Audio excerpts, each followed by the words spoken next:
दोस्तों, मेरे चैनल भक्ति आराधना में स्वागत है। मैं बताने जा रही हूँ महत्वपूर्ण बात। तो आइए जानते हैं। महाकपि का बलिदान। हिमालय के जंगल में ऐसे कई पेड़ पौधे हैं जो अपने आप में अनोखे हैं। ऐसे पेड़ पौधे और कहीं नहीं पाए जाते। इन पर लगने वाले फल और फूल सबसे अलग होते हैं।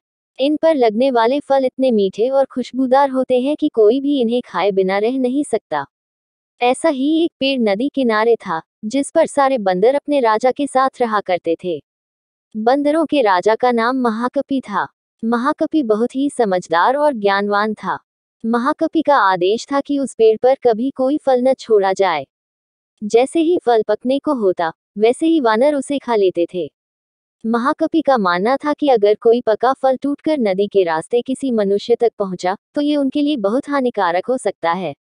सभी वानर महाकपि की इस बात से सहमत थे और उनकी आज्ञा का पालन करते थे। लेकिन एक दिन एक पका फल नदी में जा गिरा, जो पत्तियों के बीच छुपा हुआ था। वह फल नदी में बहकर एक जगह पहुंच गया, जहां एक राजा अपनी रानियों के साथ घूम रहा था।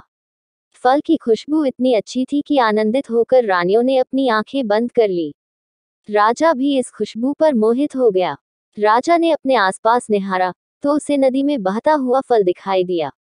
राजा ने उसे उठाकर अपने सिपाहियों को दिया और कहा कि कोई इसे खाकर देखे कि यह फल कैसा है। एक सिपाही ने उस फल को खाया और कहा कि ये तो बहुत मीठा है।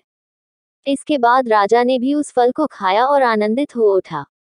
उसने अपने सिपाहियों को उस पेड़ को खोज निकालने का आदेश दिया, जहां से ये फल आया था। काफी मेहनत के बाद राजा के सिपाहियों ने पेड़ को खोज निकाला। उन्हें नदी किनारे वो सुंदर पेड़ नजर आ गया। उस पर बहुत सारे वानर बैठे हुए थे। सिपाहियों को ये बात पसंद नहीं आई और उन्होंने वानरों को एक एक करके मारना शुरू कर दिया। वानरों को घायल देखकर महाकपि ने समझदारी से काम लिया। उसने एक बांस का डंडा पेड़ और पहाड़ी के बीच पुल की तरह लगा दिया। महाकपि ने सभी वानरों को उस पेड़ को छोड़कर पहाड़ी की दूसरी तरफ जाने का आदेश दिया। वानरों ने महाकपि की आज्ञा का पालन किया और वो सभी बांस के सहारे पहाड़ी के दूसरी ओर पहुंच गए। लेकिन इस दौरान डरे सहमे बंदरों ने महाकपि को बुरी तरह से कुचल दिया। सिपाहियों ने तुरंत राजा के पास जाकर सारी बात बताई।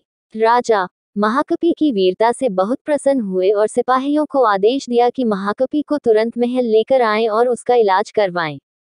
सिपाहियों ने ऐसा ही किया, लेकिन जब महाकपि को महल लाया गया, तब तक वह मर चुका था। कहानी से सीख वीरता और समझदारी हमें इतिहास के पन्नों में जगह देती है।